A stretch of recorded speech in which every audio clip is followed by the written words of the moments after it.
Assalamu alaikum, урматтуу достор. Биз Алайдагы 5 конуш шайлоосунда жүрөбүз. Эс алып жамаат менен. Бүгүн 18-июнь. Аба ырайы өтө жакшы. Биз азыр ушул эки колот, ошонун ортосу сай.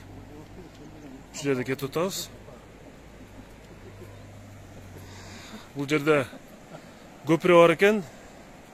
Исмаил Матраимов атындагы көпүрө деп. Бул жерге билесиздер, буга чейин сел бул жерде көйгөй жаратканда негизи бул көпүрө салыныптыр. Көпүрө аябай жакшы салынган. Автомашиналар үчүн эч кандай көйгөй жок бул жерде өтүштө. Селдин суу улайкасы караңыздар.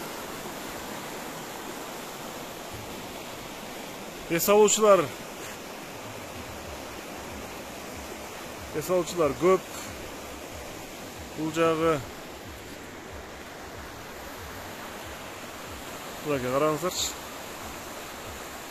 Окмуш эми.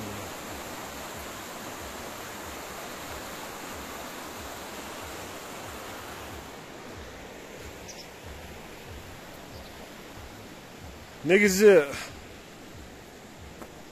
мүмкүнчүлүк болсо бир күндү ушундай эс алууга бөлүш керек, сөзсүз. Анткени абанын тазалыгы моундай басып жаратылыш коюндачы.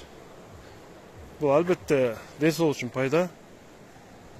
Ошон үчүн урматтуу достор, азыр мына ушул айларда, ушул күндөрдө мына аба ырайы жакшы, моундай чөп дагы мына жашыл да, көк саргайып кете элегинде ушу эс алып кетсеңиздер, негизи Кыргызстандын азыр кайсы жерине барбасаңыз табият коздугу бар. Суу-самырга барасыздарбы, Чычганга барасыздарбы, Алайга, Баткенге, Нарынга, Ысык көлгө, өтөр кайсы жерге барсаңыздар, азыр табият өзү кулпуруп турган убак. Кымыз, мынакей кымыз бар экен бул жерде. Арча бар, жакшы арчалар.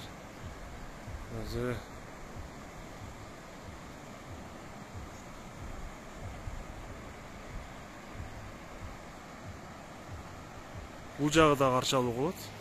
Оң жагында аябай арча көп экен. Караңыздар. Арча көп.